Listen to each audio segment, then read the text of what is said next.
Maliha Sharma had never known hunger until the Vorthak took her. The 18-year-old daughter of Earth's wealthiest terraforming magnate had spent her life surrounded by luxury, private tutors, designer clothes, and enough credits to buy a small moon. Now she crouched in a bioluminescent cage, her once pristine appearance reduced to rags and desperation. The Vorthak experimentation chamber reeked of ozone and something sickeningly sweet, like rotting fruit mixed with sterile medical chemicals.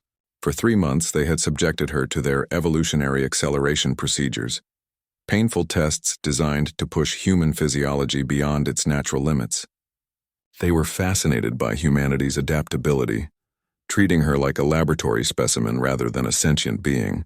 Subject shows remarkable psychological resilience, chittered the lead researcher Krethak, its 6 eyes studying the readings on its bioorganic displays. Pain threshold exceeded expected parameters by 340%. Maliha bit back a scream as another wave of neural stimulation coursed through her body. She had learned not to give them the satisfaction of hearing her cry out, though inside she was breaking apart piece by piece. The spoiled girl who had thrown tantrums over delayed shopping trips was dying, replaced by something harder and more desperate. Through the translucent walls of her cage, she could see the Vorthak's garden, a twisted collection of alien flora that seemed to pulse with its own malevolent intelligence. The centerpiece was a magnificent flower, its petals shifting through colors that had no names in human language. The aliens called it the Morthes, their most prized creation, a plant capable of neural mimicry and consciousness absorption. "Tomorrow we integrate you with the Morthes," Krthak announced with what might have passed for excitement in its alien voice. "Your consciousness will become part of our collective garden. Your species' adaptability will be preserved forever." That night, as the laboratory fell into its version of sleep, Maliha noticed something the Vorthak had missed. A small device no bigger than her thumb had fallen behind her cage during the day's experiments. Its surface was covered in the same bioluminescent patterns as the alien technology, but something about its design seemed different, more organic, almost grown rather than manufactured. With her fingers barely able to reach through the cage bars, she managed to grasp the device. The moment it touched her skin, information flooded her mind. Not painful like the Vorthak experiments, but like a gentle stream of knowledge flowing directly into her consciousness.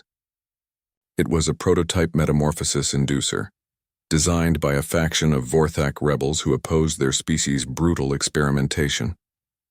The device could reprogram the neural patterns of their bioengineered organisms, but it had never been tested on the complex interaction between human consciousness and alien flora. Maliha's eyes fixed on the Morthes. The flower's petals were closed now, but she could sense the vast network of consciousness contained within its organic structure. The Vorthak had been feeding it the absorbed minds of 100 different species, creating a repository of collective experience and memory. But what if those neural patterns could be redirected? What if instead of absorbing her consciousness, the flower could project something else? Her mother's face flashed in her memory. Dr. Sarah Sharma, brilliant xenobiologist and the one person who had truly understood Maliha's potential beneath all the teenage rebellion and materialism. Sarah had died in a terraforming accident 2 years ago, her consciousness lost to the void of space. But her neural patterns, her memories, her entire personality matrix had been stored in the family's quantum memorial system, and Maliha still carried the access codes in her neural implant.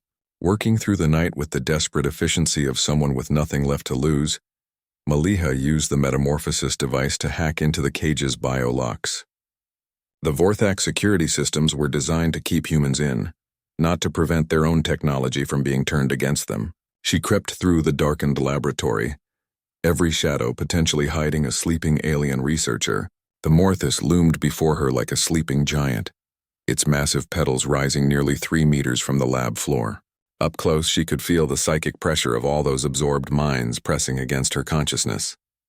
The metamorphosis device grew warm in her hand as she pressed it against the flower's central stem. Lines of bioluminescent code flowed across its surface as she uploaded her mother's personality matrix from her neural implant. Every conversation, every memory, every moment of love and frustration between them. The Morthes began to glow. The flower's petals unfurled like a time-lapse sunrise, and from within its bioluminescent heart stepped a figure that made Maliha's breath catch in her throat. It was her mother but transformed. Taller, more graceful, with skin that seemed to contain its own internal starlight and eyes that held depths of alien wisdom. "My darling girl," the transformed Sarah said, her voice carrying harmonics that human vocal cords could never produce. "What have they done to you?" "Mom?" Maliha whispered, hardly daring to believe it. "Is it really you?"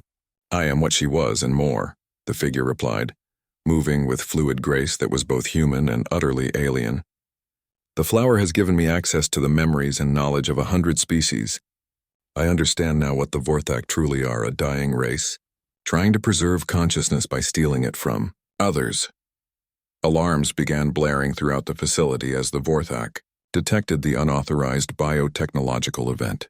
Krthak and its research team burst into the laboratory, their 6 eyes wide with shock at seeing their prized Morthes transformed. "Impossible!" Krthak shrieked. "The consciousness integration was not scheduled until tomorrow. Your schedule has been permanently cancelled," Sarah replied. And when she gestured, every piece of biotechnology in the laboratory responded to her command. The metamorphosis device had done more than just reprogram the flower.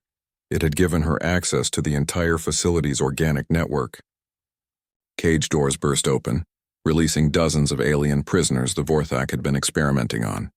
Emergency systems activated, venting the laboratory's atmosphere and triggering evacuation protocols. But most importantly, Sarah's new consciousness was already spreading through the facility's bioneural networks, copying and transmitting the research data to every corner of the galaxy.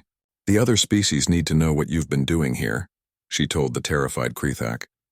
"They need to understand that consciousness cannot be owned or stolen. It can only be freely given." As mother and daughter made their escape in a stolen Vorthak bioship, Maliha realized that her privileged upbringing had been preparation for this moment in ways she never could have imagined.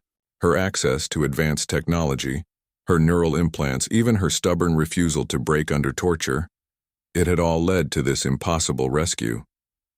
"What happens now?" she asked, watching alien stars streak past the ship's organic viewing ports. Sarah smiled. And for a moment she looked exactly like the mother Maliha remembered from Earth, before the flower's influence reasserted itself, and her features took on that otherworldly quality again. "Now we go home," she said. "And we make sure that no other child ever has to go through what you endured." The Vorthak wanted to preserve consciousness by stealing it. "Instead, we're going to teach the galaxy that the most powerful force in the universe isn't what you can take from others, it's what you're willing to sacrifice to protect the people you love." The spoiled girl who had been captured 3 months ago was gone forever, replaced by someone who understood that true strength came not from privilege, but from the connections that bind us to each other across species, across space, and even across the boundaries between life and death. Behind them, the Vorthak facility burned with bioluminescent fire, its stolen consciousness finally free to return to the stars from which it came, and in the ship's bioorganic hull, the metamorphosis device pulsed with quiet satisfaction, having served its purpose in the most unexpected way possible. Some transformations, it seemed, were worth any price.